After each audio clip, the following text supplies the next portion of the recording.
Good morning students. इससे पहले lecture में हम टैक्सोनॉमी के टाइप्स की बात कर रहे थे। तो यहाँ हमने टैक्सोनॉमी को दो प्रकारों में बांटा था। पहली थी चिरसम्मत वर्ग की, जिसके अंदर अल्फा टैक्सोनॉमी को देखा था, और दूसरी है आधुनिक वर्ग की, जिसे मॉडर्न टैक्सोनॉमी कहते हैं। और इस मॉडर्न टैक्सोनॉमी के अंदर किसको लिया था हमने? यहाँ पर इसको ओमेगा टैक्सोनॉमी को लिया था, ओमेगा टैक्सोनॉमी। तो यहां पर जो ओमेगा टैक्सोनॉमी थी, इस ओमेगा टैक्सोनॉमी को सबसे पहले यहां पर एंगलर, प्रिंटल और हचिंसन तीन साइंटिस्ट हुए थे। एंगलर, प्रिंटल और हचिंसन, इन तीनों साइंटिस्ट ने ओमेगा टैक्सोनॉमी को दिया था। ओमेगा टैक्सोनॉमी में मैंने आपको बताया था कि यहाँ जननांगों के आधार पर और आनुवांशिकी लक्षणों के आधार पर इसको दिया गया था। तो यहाँ इन्होंने मुख्य रूप से यहाँ जाति वृत्ति है,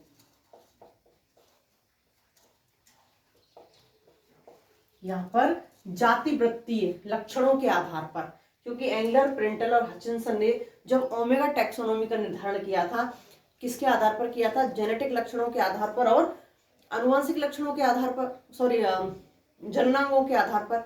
तो यहाँ पर इन तीनों ने इन दोनों चीजों को आधार मानकर जो दिया था, वो मुख्य रूप से यहाँ पर कौन सा दिया था? जाति वृत्ति पद्धति पर आधारित दिया था।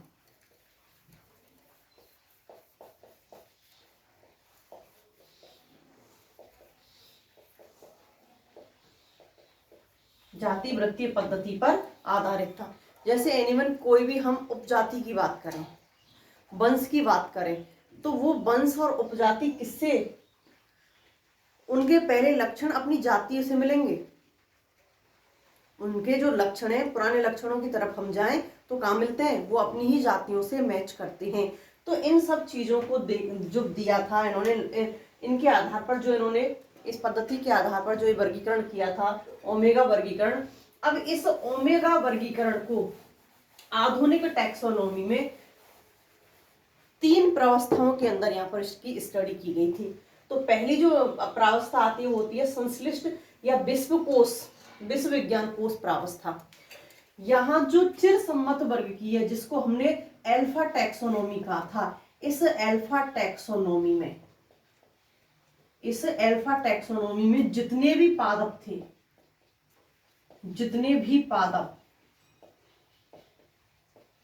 पादप थे, इन सबको जाति वृत्ति पद्धति के आधार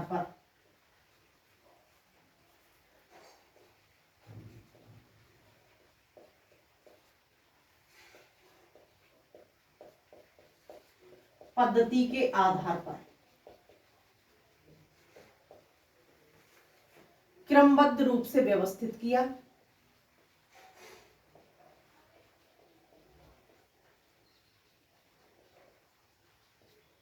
क्योंकि सबसे बड़ी बात तो इनको व्यवस्थित करना था। तो इन सभी को यहाँ पर इन्होंने क्रमबद्ध रूप से व्यवस्थित किया, और क्रमबद्ध रूप से व्यवस्थित करने के बाद में इनकी यहाँ पर व्याख्या की गई, व्यवस्था और यहाँ पर व्याख्या की गई।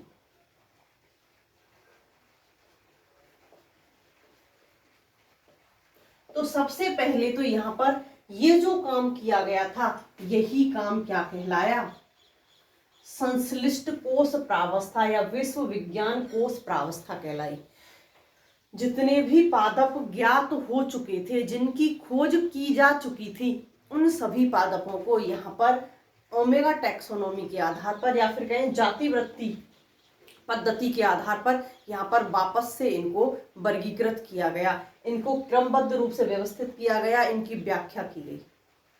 क्योंकि यहाँ पर एनाटॉमी को देख करके, जननांगों को देख करके, क्योंकि एनाटॉमी के अंदर जननांग भी आ रहे हैं, उनके जेनेटिक कैरेक्टर भी आ रहे हैं, उनको कीमो टैक्सोनॉमी भी आ रही है, सभी आ रहे हैं। तो उन सभी के आधार पर यहाँ उनके अंदर बहुत अंतर पाए गए। बहुत किसी और जाति का किसी और जाति के साथ में रखा हुआ था, तो वहां इन अंतरों के आधार पर इनको दोबारा से यहाँ व्यवस्थित किया गया।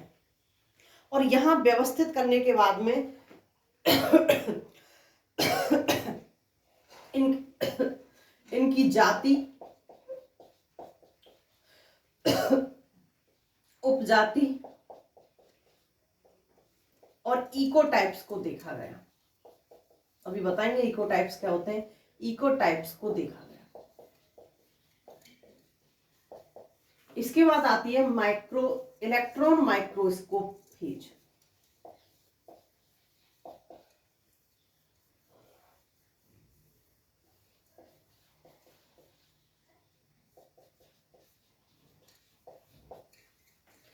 जिसने सबसे ज्यादा क्रांति पैदा की थी, या फिर कहें कि विज्ञान के क्षेत्र में जो मुख्य रूप से क्रांति आई थी वो किससे आई थी? इलेक्ट्रॉन माइक्रोस्कोप के आने के बाद में।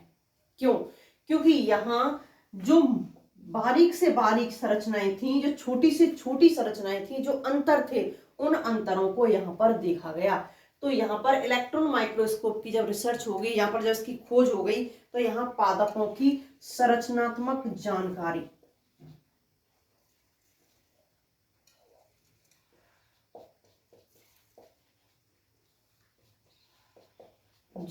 प्राप्त हुई।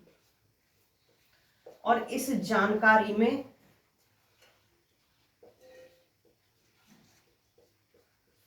समानता और असमानताओं को देखा गया। समानताएं क्या थी और असमानताएं क्या थी। तो यहाँ संरचनात्मक जानकारी प्राप्त हुई, और इस संरचनात्मक जानकारी के आधार पर यहाँ प्लांट्स के अंदर संरचना और समानता और असमानता को इनको यहाँ देखा गया। तो यहाँ पर एक सबसे बड़ी क्रांति लेकर के आया था इलेक्ट्रॉन माइक्रोस्कोप, क्योंकि उसके बाद में और भी यहाँ पर कई प्रकार के माइक्रोस्कोप की खोज हुई। तो यहाँ जो टैक्सोन थे, टैक्सोन मतलब बर्गक, जो बर्गक थे, जो टैक्सोन थे, इन टैक्सोन को जाति के हिसाब से, जाति, उपजाति और सबसे नीचे किस्म के आधार पर व्यवस्थित किया गया। के आधार पर व्यवस्थित किया गया। बारीक से बारीक चीज को देख करके यहाँ इन टैक्सोन को क्या कर दिया गया? व्यवस्थित। नूतन वर्गकीय उपागम, नूतन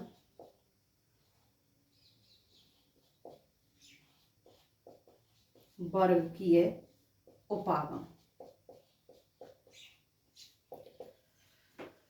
नूतन वर्गकीय उपागम से क्या मतलब है हमारा? यहाँ पर जो भी वर्गकीय उपागम थे, जो पादप हमारे पास में प्रेजेंट थे, उन पादपों को जाति वृत्तीय वर्गीकरण तैयार किया गया। जाति वृत्तीय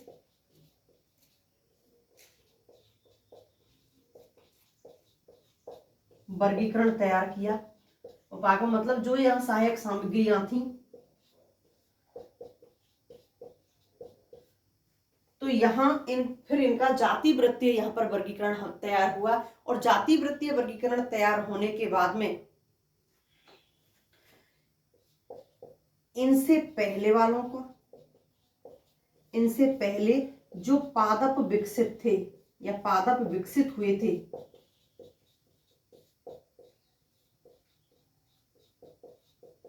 उनकी जानकारी मिली।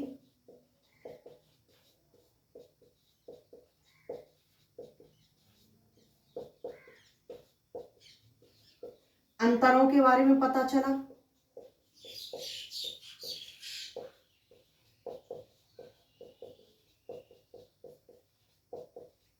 अंतर क्या क्या थे, उन अंतरों के बारे में यहाँ पर हमको पता चला। और नए लक्षण क्या हो सकते हैं, और नए लक्षण जिनके अंदर आए थे उनको भी यहाँ ये इनसे संबद्ध हैं या नहीं है, उन चीजों को भी देखा गया।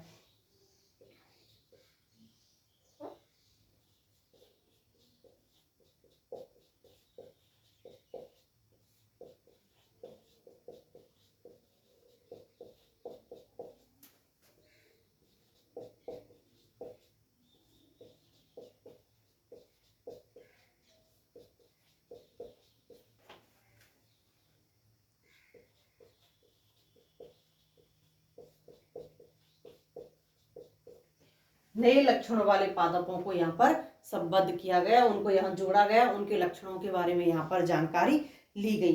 तो यहाँ इन सब के लिए ये जो उपागम हमने देखे हैं यहाँ, ये जो सहायक इलेक्ट्रॉन माइक्रोस्कोप है या अल्फा टैक्सोनॉमी है, इन सब के साथ साथ में यहाँ अन्य शाखाओं का भी प्रयोग किया गया, अन्य शाखाओं का भी प्रयोग किया गया, जैसे कीमोटैक्सोनॉमी का कर रहे हैं, मॉलिक्यूलर बायोलॉजी का कर रहे हैं, न्यूमेरिकल टैक्सोनॉमी का कर रहे हैं। तो यहाँ पर अन्य शाखाओं का भी यहाँ पर प्रयोग किया गया, इनके आधार पर यहाँ सभी चीजों को देखा गया। तो यहाँ जो सबसे बेस्ट है आज जो हम अध्ययन करते हैं, वो अध्ययन किसका करते हैं हम? आधुनिक वर्गीकी का। हम जो वर्गीकरण पढ़ते हैं वो आधुनिक वर्गीकी के आधार पर पढ़ते हैं, अल्फा टैक्सोनॉमी के आधार पर नहीं, बीटा टैक्सोनॉमी के आधार पर यहाँ स्टडी करते हैं। जाति की संकल्पना, जाति की संकल्पना,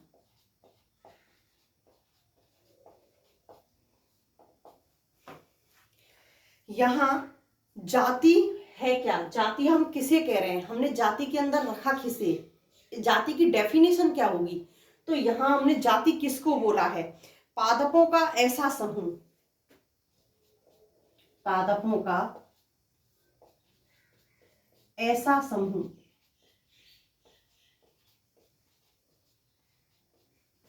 जो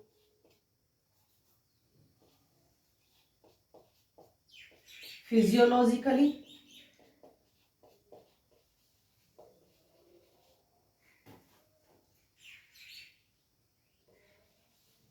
व एनाटॉमिकली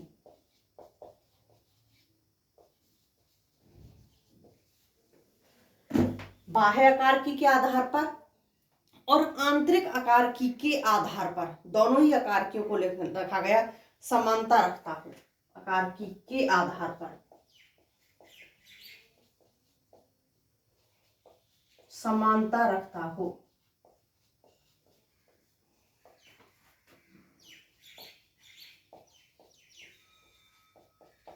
यहाँ दोनों प्रकार से समानताओं का देखा गया, फिजियोलॉजिकली भी और एनाटॉमिकली भी। साथ ही साथ यहाँ पर ये सभी पादप आपस में जननक्षम हो, समानता रखता हो, व ये पादप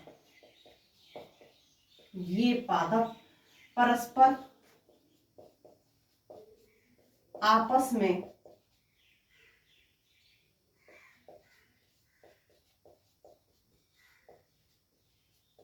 जननक्षम हो, आपस में जननक्षम हो, तो ही वो क्या कहलाती हैं? जाति कहलाती हैं। क्योंकि इनके अंदर मुक्त रूप से प्रजनन होना चाहिए, जननक्षम हो व मुक्त रूप से प्रजनन हो, मुक्त रूप से प्रजनन हो, जाति कहलाती है।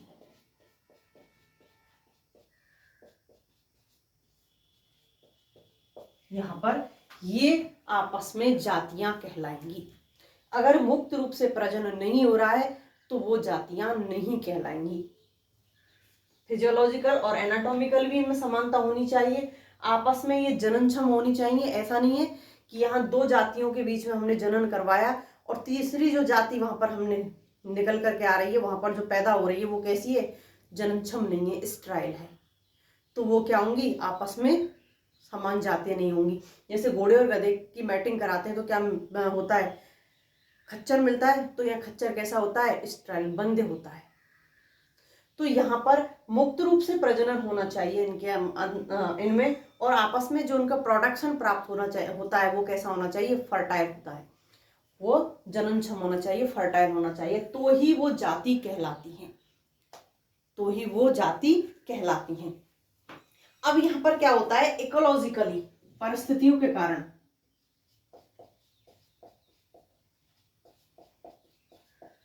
परिस्थितियों के कारण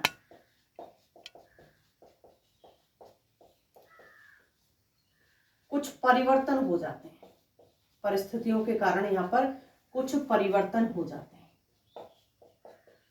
और परिवर्तन होने के बाद में यहाँ पर कुछ अन्य प्रकार हमको प्राप्त होते हैं, कुछ परिवर्तन अंतर जातीय वर्ग बन जाते हैं। यहाँ पर इनको क्या बोलते हैं हम? अंतर जातीय वर्ग। अंतर जातीय वर्ग। जैसे जीव प्रारूप। जीव प्रारूप, जीव प्रारूप को क्या बोलते हैं हम? बायोटाइप। यहाँ इनको बोलते हैं बायोटाइप। बायोटाइप क्या होते हैं? यहाँ पर बायोटाइप क्या होते हैं? बायोटाइप में के अंदर प्राकृतिक रूप से तो ये समान पाए जाते हैं। यहाँ जो प्राकृतिक रूप से पादपों का समूह है, प्राकृतिक रूप से प्लांट का जो ग्रुप है,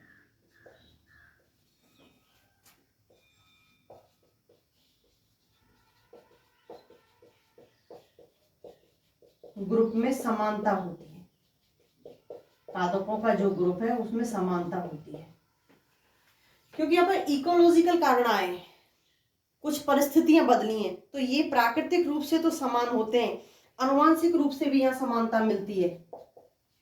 आनुवांशिक रूप से भी यहाँ बहुत कम माइनर अंतर होते हैं, आनुवांशिक रूप से समानता होती है।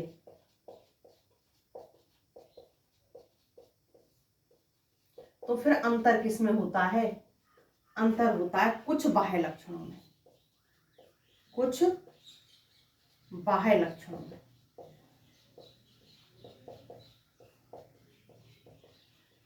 में अंतर उपस्थित होता है। जैसे यहां बिल्ली की कोई प्रजाति पा रही है राजस्थान के अंदर, बिल्ली की प्रजाति वही जाके हिमालय पे पाई जा रही है, तो उनके अंदर कुछ परिवर्तन तो होंगे। इंटरनल स्ट्रक्चर परिवर्तन होगा क्या? आनुवांशिक रूप से परिवर्तन होंगे क्या? नहीं। आंख कान नाक भी नहीं बदलेंगे, लेकिन बदलेगा क्या? कुछ बाह्य लक्षण। एक गर्मी वाले क्षेत्र में पाई जा रही है, एक ऐसे क्षेत्र में पाई जा रही है जहां पर बर्फ प्रेजेंट है, तो वो अपने अपने को कैसे वहां पर सरवाइव करेगा? तो वहां उसको सरवाइव करने के लिए वहां कुछ बाह्य लक्षणों का परिवर्तित होना आवश्यक है। तो वहां पर जो जीव पाए जाते हैं उनके अंदर ज्यादा बाल पाए जाते हैं। जैसे यहाँ जो बिल्ली पाई जा रही है उसके ऊपर बाल कैसे होंगे? कम होंगे, छोटे होंगे। वहां जो बिल्ली पाई जाएगी उसके ऊपर बाल कैसे होंगे? ज्यादा गहरे होंगे, मोटे होंगे, सघन रूप से व्यवस्थित होंगे। क्यों? क्योंकि वहां पर वो बाल किसका काम कर रहे हैं? इंसुलेटर का। उसको वहां की परिस्थिति से बचा रहे हैं।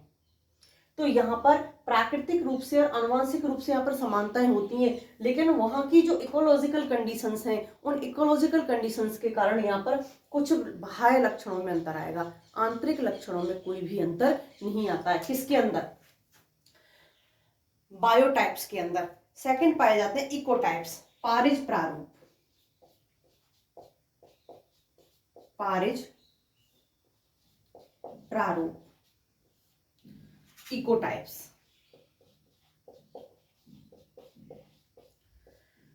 अब इकोटाइप्स जो पा रहे हैं, यहां पर इकोलॉजिकल कंडीशंस के कारण क्या चेंज होता है? तो पारिज प्रारूप में इकोलॉजिकल आवास के कारण, यहां पर जो इकोलॉजिकल जो आवास है, इस आवास के कारण परिवर्तन होते हैं। इस आवास के कारण परिवर्तन होते हैं। डार्विन ने का प्रयोग आप लोगों ने पढ़ा होगा कि एक चिड़िया की, जिनको फिंच कहते हैं, फिंच की 24 वहां पर उन्होंने किस्में देखी थी। वो किस्में किसकी? चोंच के अंदर परिवर्तन देखे थे। क्यों? क्योंकि वो सभी 24 जो फ्रेंचेज थी वो कहाँ पाई जा रही थी? अलग अलग आवास में। और अलग अलग आवास में पाए जाने के कारण उनका वहां पर जो अन्य जीव जिनको वो खाती थी या जो जिनसे वो भोजन प्राप्त करती थी, वहां उनके अकॉर्डिंग उनकी चोंच क्या थी? चेंज हो गई। तो यहाँ रहने के लिए नहीं, यहाँ खाने के लिए परिवर्तन हुए थे। तो यहाँ पर इकोलॉजिकल आवास के कारण कुछ यहाँ पर परिवर्तन होते हैं। तो ये जो परिवर्तन है वो जीनी संरचनात्मक प्रक्रिया के कारण होते हैं। जीनी संरचनात्मक,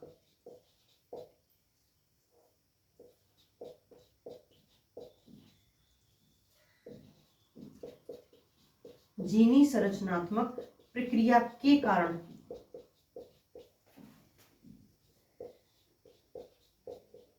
उत्पन्न होते हैं।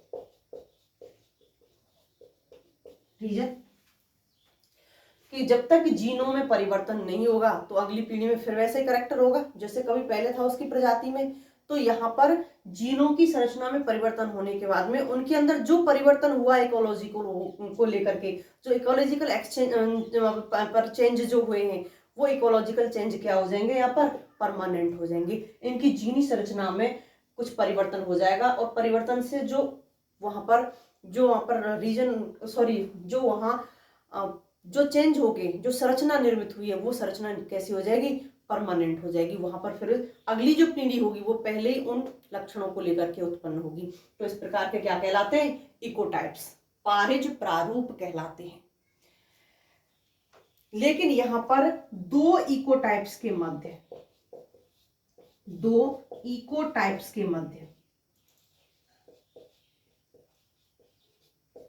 जनन संभव है। ऐसा नहीं है कि दो इकोटाइप्स के मध्य जनन नहीं हो सकता। तो यहाँ पर दो इकोटाइप्स के मध्य में जनन संभव होता है। नेक्स्ट, अनुकूलक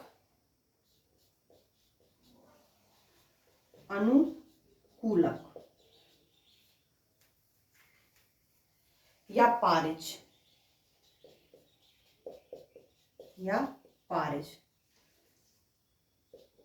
इनको क्या बोलते हैं हम, इकोफेंस।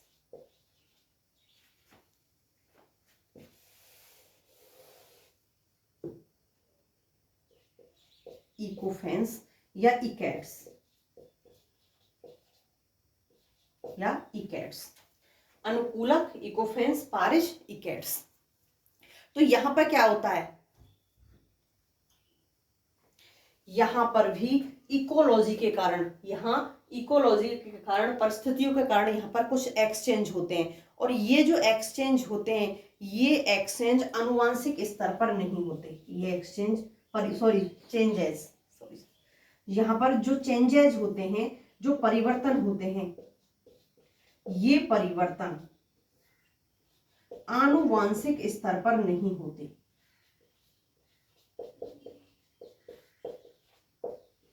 आनुवांशिक स्तर पर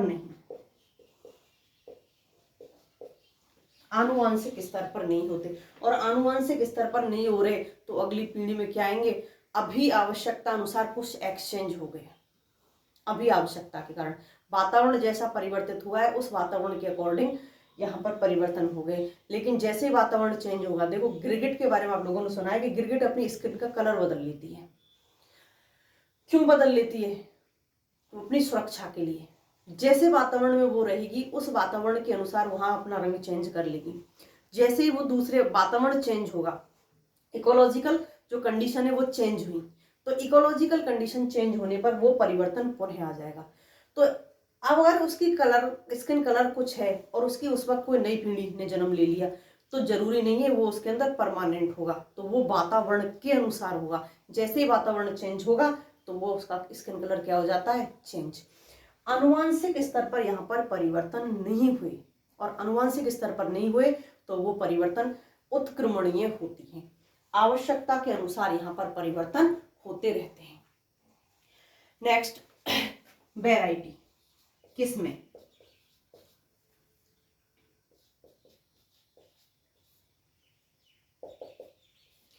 यहाँ पर जैसे हम सरसों वगैरह की विभिन्न किस्मों के बारे में बात करते हैं, विभिन्न वैरायटियों के बारे में बात करते हैं, तो इन वैरायटियों में किस प्रकार के परिवर्तन होते हैं, यहाँ कैसे इकोलॉजिकल परिवर्तन होते हैं।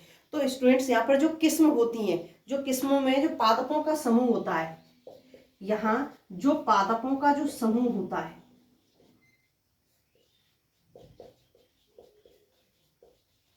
देखिए गेहूं की किस्मों की बात करते हैं। कुछ गेहूं जो 2N होते हैं, यहाँ पर 2N होते हैं, उनके अंदर 14 गुणसूत्र मिलते हैं।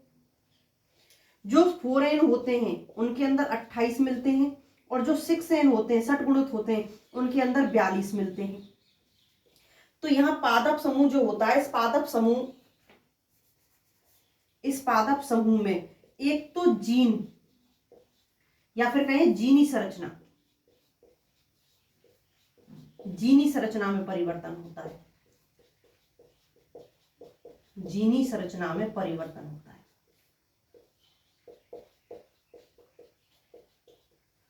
फर्स्ट ईयर में आप लोगों ने जेनेटिक्स पढ़ते हैं और जिसमें बैटसन पुन्नेट का प्रयोग था। बैटसन पुन्नेट ने 2 श्वेत किस्म की प्रजातियों के अंदर संकरण कराया था, तो रंगीन किस्म प्राप्त हुई थी।